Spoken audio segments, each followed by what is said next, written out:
Hey guys, Foxdrop here with a Season 4 Mastery page breakdown for you guys. This is the defensive tree. If you want to see the offensive or utility tree breakdowns, then click the links in the description or the annotations that will be on screen at the end of the video. The reason why I put these into 3 different videos is just because I'd rather have 3 smaller videos than one huge video. So getting underway, firstly we have block here, which reduces incoming damage from champion basic attacks by 1, and that's 2 points. I don't really think this is great because this really is something which builds up. If you're getting poked and trading with someone, then these basic attacks can really, it can add up and you'll get a lot of use out of this. But from the jungler's point of view, you don't really stay and get poked down and trade with people. You're more likely to just show up on a lane, take some damage during the gank, and that's pretty much it. So you don't really get too much use out of that, especially for 2 points. Recovery health per 5 seconds, that's not too bad considering it's just whatever, it's just some stats, so that's not too bad.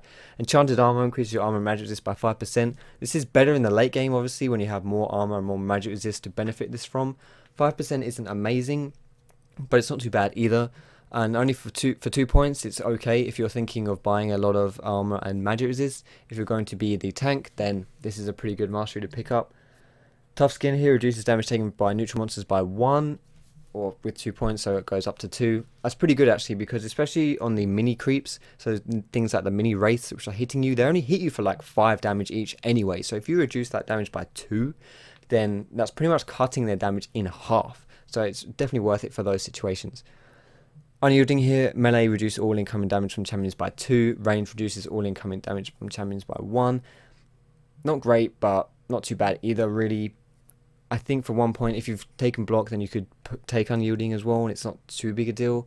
But there's nothing really to shout about these 2 masteries as far as the jungle is concerned, really. I think this is more things which will add up as you're laning, and not really too useful for the junglers, but could be worse. Veteran Scars here is a good mastery, just increasing your health for 3 points. Getting 35 or so extra health is always really good. If you ever, it doesn't seem like a lot, but if you ever think about times when you've survived on like 1 tick of ignite, or like you've died to 1 tick of ignite, or you're survived on like 10 health or something, it really does add up. Bladed armor as well. Taking basic damage from neutral monsters causes them to bleed, dealing damage equal to 1% of their current health each second. This doesn't work against lane minions. So basically, when things hit you, they hurt themselves and they bleed for 1% of their current health each second. I don't quite know what the duration of that is though, but still, the higher the health something has, then the more they'll be bleeding for. So this is pretty good. Just a little bit of extra damage for your clearing, especially against the larger creeps in the camps. And for 1 point, if you've taken tough skin, then definitely take bladed armor. Oppression reduces damage taken by 3% from enemies that have impaired movement. This is pretty good actually for 1 point, especially with your red buff. So whenever you attack someone with your red buff, or whenever someone is slowed, they do less damage to you. Especially in the late game, this can really add up if you slow like the AD carry, for example. Like if you're Nasus and you shove Wither on someone, then not only do they do less damage to you because their attack speed's cut in half, they do less damage to you because now you take 3% less damage from someone whose move speed is impaired as well. So it's actually pretty good. And like I say, the red buff, you'll be slowing people down anyway. So again, it works off of that too. Juggernaut here increases your maximum health. Definitely worth getting this, especially builds from Veteran Scars. You'll always probably be getting Veteran Scars, I would say anyway. So Juggernauts is worth picking up too. Hardness and resistance here. Sorry, not perseverance. Don't know why I thought it was called perseverance. Resistance here. These are just flat armor and flat magic resist. It's really good, solid to pick up, especially this armor. It means you're taking a lot less damage when you are clearing the jungle. Definitely worth picking this one up when you're jungling. And resistance is more situational. If you're going to someone who has a lot of magic damage early, then I would get this, but it's more suited towards the laners who are laning against someone who has magic damage. So if you're like top lane laning versus Elise or something, you definitely want to pick this one up. Perseverance, oh, there you go, there's Perseverance. So Perseverance regenerates 1% missing health every 5 seconds. For 3 points, that's not too bad, I guess, that's more health regen, but it's not great. For 3 points, you could probably be putting your points elsewhere, but it's not awful, I guess. Swiftness here reduces the effectiveness of slows by 10%. Now this is only 1 point, so that's pretty good. Pretty worth it for the 1 point, but it's better on certain champions. So if you're a champion with no gap closers, so someone like Udyr and Trundle, you'll get a lot more use out of this, and Nasus as well to an extent. A lot more use out of this than someone like Jarvan or Vi, who can just gap close, so doesn't really care too much about the slows. So maybe not worth picking up on someone like that.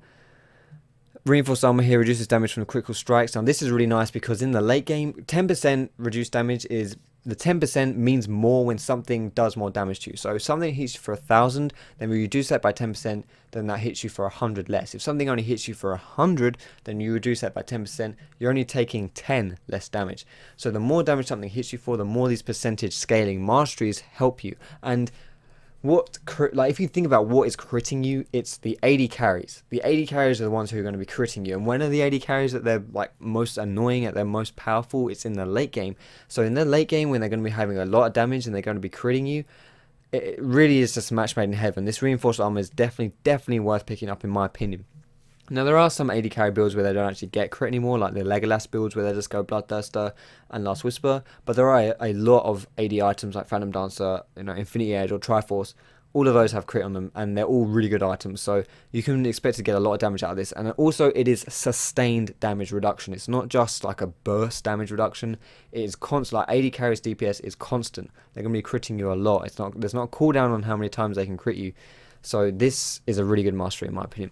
Evasive here reduces damage taken by 4% from area effect magic damage. I don't really like this one too much. I can't really imagine myself getting 3 points in resistance, to be perfectly honest, when I'm jungling. And this evasive, I don't think I'd get. Like if you 4% damage from the area effect magic damage, I don't know. I don't really think that's very good. The area effect magic damage is usually like the wombo combo, so things like Orianna roll, Amumu roll, things which all combo together and just wipe people out.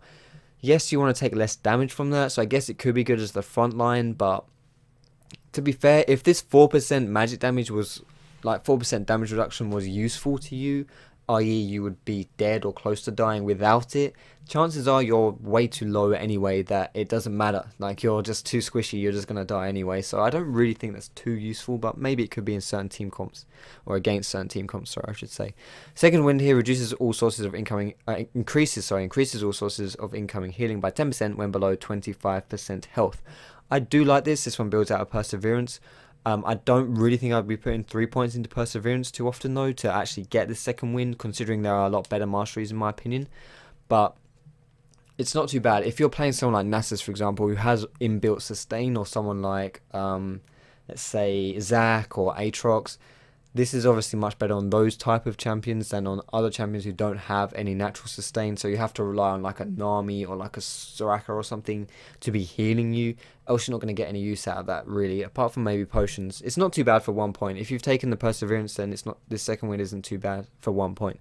Now this is a really good mastery here, Tenacious. +1 armor and 0.5 magic resist for each nearby enemy champion.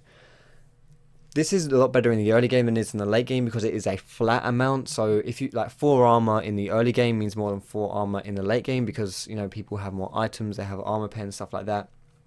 So it's really good in like the early skirmishes, so early fights where there might be 3, maybe even 4 enemies nearby if it's like the jungler in the mid lane or something in your bot lane, or just more likely just if there are 3 enemies, you get a bunch of extra armor for that, and that is quite a lot actually. So I really think this is a really good mastery. I would definitely take a lot of points in Tenacious, I think anyway. I'm pretty sure I would. Maybe in theory it's not as good as it is maybe in practice it's not as good as it is in theory, but I really like that mastery page. And this runic shield is one I'm kind of torn about. On the one hand, it's only 1 point, it's 1 mastery point, so you can't really go too wrong with it. Start the game with a 50 health shield. This shield regenerates each time after respawning. So having 50 health after the first clear is really nice. 50 extra health because you're burning through this runic shield when you're clearing. But it only regenerates when you die. It doesn't regenerate when you go back to spawn. It's only when you respawn. Unless that's poor wording, then I'm pretty sure that's what happens. And obviously this 50 flat health shield gets less useful the later the game goes on. But I think I would take this just for the extra health from that first clear. And we have Legendary Guardian here, reduce the cooldown, reduce the duration of crowd control effects by 15%. So that's definitely worth it. Really nice. Stops you getting kited. So yeah, you can do your job more effectively. Now, what are the kind of junglers I would take 21 points in defensive in? I would probably do this on the really heavy bruiser type champions. So someone like Nasus or Jarvan, Vi, maybe Lee Sin, potentially. It's kind of on those, a lot of those champions you could also go 21 points in offense if you want to as well. But anyone who's bruiserish, you could just, the same in Season 3, will be really good with this defensive mastery. So thanks for watching this video, guys. If you want to see the utility and offensive trees, feel free to click the annotations on the screen here, and you can also click the links in the description. But thanks very much for watching, guys, and I will see you in my next video.